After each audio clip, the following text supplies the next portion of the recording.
Atau bagaimana seseorang paham tentang sifat kasih dan sayang kalau dia sendiri belum punya pengalaman tentang makna kasih sayang?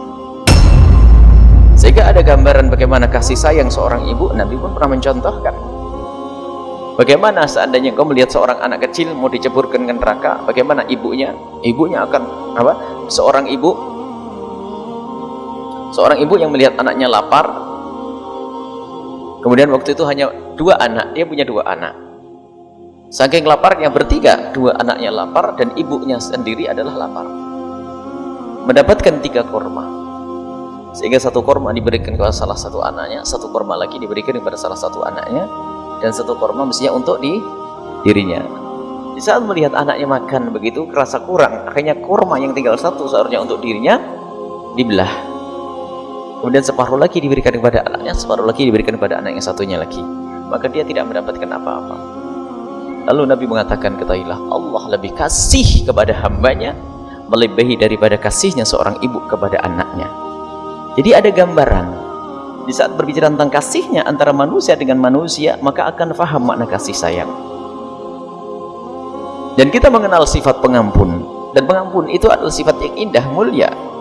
Dibuat contoh, jika ada seorang tiba-tiba dilukai, tiba-tiba didolimi, ternyata dia lapang dada, semua orang mengatakan nyanjung, luar biasa.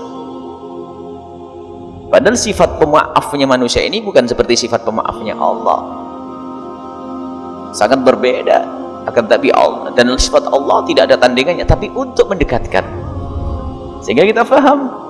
Biarpun kita tidak tahu hakikat kasih sayang Allah itu seperti apa, hakikat Allah seperti apa, kita tidak akan faham. Akan tapi dengan seperti ini akan ada gambaran,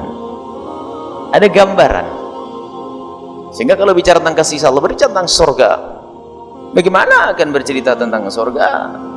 Khayal surga, sebab Nabi sudah mengatakan mala ainun ra'at wala udhunun sami'at, tidak pernah mata melihat, tidak pernah telinga itu dengar hakikat surga, begitu indahnya. Tapi diceritakan oleh Allah di dalam Al-Quran. Tapi surga seperti apa? Tidak seperti yang pernah terlintas di benakmu. Akan tapi surga lebih dari itu. Akan tapi lihat di saat disebut namanya air mengalir, di saat melihat buah-buahan yang dipetik, di saat mendengar ranjang yang ditinggikan, ini kan kebayang waktu di dunia itu adalah keindahan. Tajri min tahtiyal anhar, pepohonan yang di bawahnya mengalir air-air, itu gambaran keindahan. Gambaran keindahan yang disebutkan ini bukan menceritakan tentang hakikat surga. Hakikat surga tidak seperti itu. Akan tapi dengan itu semuanya akan ada gambaran pemahaman kita, sehingga akan semakin rindu. Begitu juga orang yang membaca nama-nama Allah yang terkandung di dalamnya adalah sifat-sifat Allah, maka di situ akan ada kerinduan nanti. Allah yang maha kasih, selagi Allah maha kasih, aku harus berharap kasih sayang Allah. Allah maha pengampun, aku akan mohon pengampun. Allah maha kuasa. Gimana mana kekuasaan? Kayak digambarkan. Nah dengan begitu lihat dari pemahaman tentang kasih sayang di antara manusia, lalu dia akan faham kasih sayang Allah yang tidak seperti kasih sayang manusia dengan manusia. Akan tapi lebih dari itu, bahkan yang namanya kasih sayang manusia dengan manusia, termasuk binatang dengan binatang yang Allah beri kasih sayang, itu hanya sepercik, 1 dari 900 kasih sayang Allah. Selebihnya kasih sayang Allah di dunia itu dibagi-bagi.